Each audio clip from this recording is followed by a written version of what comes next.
Welcome to our segment where we take a deep dive into the Bible. The Bible is accessible to everyone, yet parts of it can be surprising and difficult to comprehend if we do not understand the cultural context. In the deep dive into the Bible, we will talk about things of the Bible that may even surprise you. Now today, I want to talk about Jesus and how so much of what he did in the New Testament relates to what happened in the Old Testament. There's a reason why Jesus did what he did and why it's recorded for us. So everything that Jesus did in the Bible had a purpose, and sometimes even the purpose is much more deeper than most people even realize. So for instance, Jesus raising Jairus' only daughter in Luke chapter 8. Many of you know that story. And in literary terms, it is referencing a difficult story that goes back to the Old Testament from Judges 11. So let's just start with the backstory. It's a weird passage in the Bible, Judges 11. And you know, I love weird passages of the Bible. So let's begin. In the early 11th century BC, the Ammonites, it's the green shaded area that you see in the slide there, expanded westward into the land of Gilead and crossed over the Jordan River, raiding the territories of Judah, Benjamin, and Ephraim. Now this is Israel that these Ammonites are coming in and raiding. The Ammonite kingdom rose to power due to the country of Moab's decline. And many of you know the story of why Moab declined. It was basically because Gideon, which is referenced earlier in the book of Judges, him and his army came in and really dealt a hard blow to Moab in battle. So the Ammonites get stronger because the Moabites are smaller. And so the Israelites at this time are serving false gods of the surrounding countries. Now, it's important for you to know this because you're going to see an Israelite do something really bad. And you go, how in the world can this guy do this? It's because they're serving these false gods. So the Israelites had abandoned worshiping the true God Yahweh. And so we read in Judges 10:6, it says, "Again, the Israelites did evil in the Lord's sight. They served the images of Baal and Ashtoreth and the gods of Aram, Sidon, Moab, Ammon, and the Philistia." So these are the countries surrounding Israel, and they're serving their gods and worshiping their gods the way these people did. All right?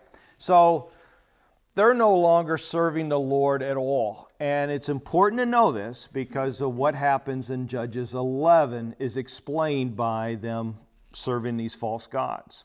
So as they're serving these false gods, the Ammonites start raiding the Israelites. They come over, they're stealing their food, they're taking their females and their children, and it's just a terrible thing. And these people, these Israelites, they come running back to God. Don't you and I see that today when life starts getting bad, things start going wrong in their lives? What do people do? They start running back to God. People haven't changed, and they were doing that back then. The Ammonites are coming in and raiding. They come back to God. However, they don't really know how to worship God appropriately. So they wanted to serve God, but they didn't know how to correctly follow him because they have been corrupted by serving these false gods in the country surrounding them. So in Judges 11, we got a guy named Jephthah. And he is from Gilead, and he has been asked to fight the Ammonites and lead the Israelites in resisting these people. The Bible tells us that he was a great warrior, and so Jephthah asked God to help him defeat the Ammonites. That's a common thing. You're about to do something. You're about to go to war. What do? You ask God to help you, and he wants to show God that he is serious in his plea and asking God to help him fight the Ammonites. He makes a vow to God to sacrifice to God whatever greeted him out of his house if God gave him victory over the Amorites. All right? And so please remember what happens next is because Jephthah is corrupted by worshiping false gods of other countries. So here's the story. God grants Jephthah the victory. He comes home and sadly his only daughter greets him at the house. Now Jephthah must honor his vow and sacrifice his daughter. And he does it. This would have been nothing surprising to the Ammonites because they sacrificed children to their God. So Jephthah should have known better that the true God of Israel would have never wanted a child sacrificed to him. In fact, Leviticus 18:21 says, "Do not permit any of your children to be offered as a sacrifice to Moloch," which was another false god. "For you must not bring shame on the name of the Lord. On the name of your God. I am the Lord." And so God never asked anywhere in Scripture to sacrifice children, but false gods did. So we come back now to Jesus. So Jephthah sacrificed his daughter to God, which he shouldn't have done. When you're reading that story, you're going, why would he do that? Why would he sacrifice his daughter? Well, he had been serving the Ammonites' God, and that's what they did. And so he's now serving the God of Israel, but he's trying to please the God of Israel the way you would please the God of the Ammonites. And so we come back to Jesus. Jesus comes to the area of Gadara, which is in Judges was the area of Gilead. So as you can see the label between the two red lines on the slide, in Jephthah's day, this was part of the territory of the Ammonites who sacrificed children to the god they worship. So these two stories begin with a connection of location. Now, this is where Jesus cast out the demons and he sent them into the pigs, and the pigs went and drowned themselves. And that area was once controlled by the Ammonites. So Jesus is on his way back from accomplishing that miracle, and he meets Jairus. Now, Jairus is a Jewish leader whose daughter was dying, and then if you read that story, the child actually dies as Jesus is talking to a woman who got his attention, and that woman was the woman that had blood issues or menstrual issues.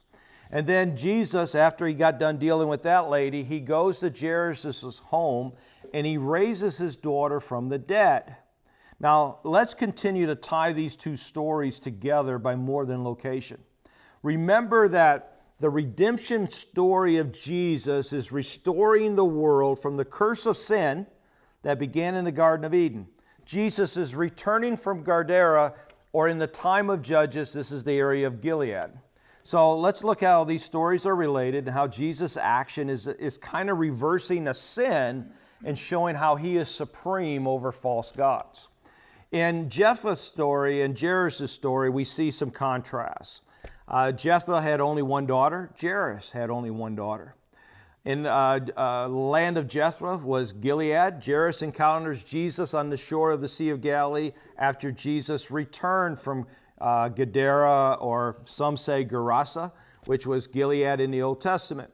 Jephthah was an Israelite leader who worships Yahweh in the manner of false gods.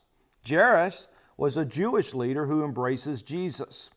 Jephthah made a selfish vow that results in the human sacrifice of his daughter. Jairus unselfishly pleads to Jesus for the life of his daughter. One takes his daughter's life, one is pleading for the life of his daughter. Jephthah's daughter is sacrificed basically to a foreign god, because that sacrifice would have meant nothing to the God of Israel. Jairus' daughter is raised back to life by Jesus, which is God in the flesh. One daughter dies compared to a daughter that's raised to life. So as you can see in literary terms, Jesus is reversing the horror that happened in the land of Gilead, the human sacrifice of Jephthah's daughter. Now, I want us to understand that not following God properly, if we're not going to follow God the right way, it leads to death, because we're going to continue to sin and make bad choices. However, following God correctly leads to life. I hope you've enjoyed this week's view in Deep Dive into the Bible, where we deal with the cultural context of the Bible.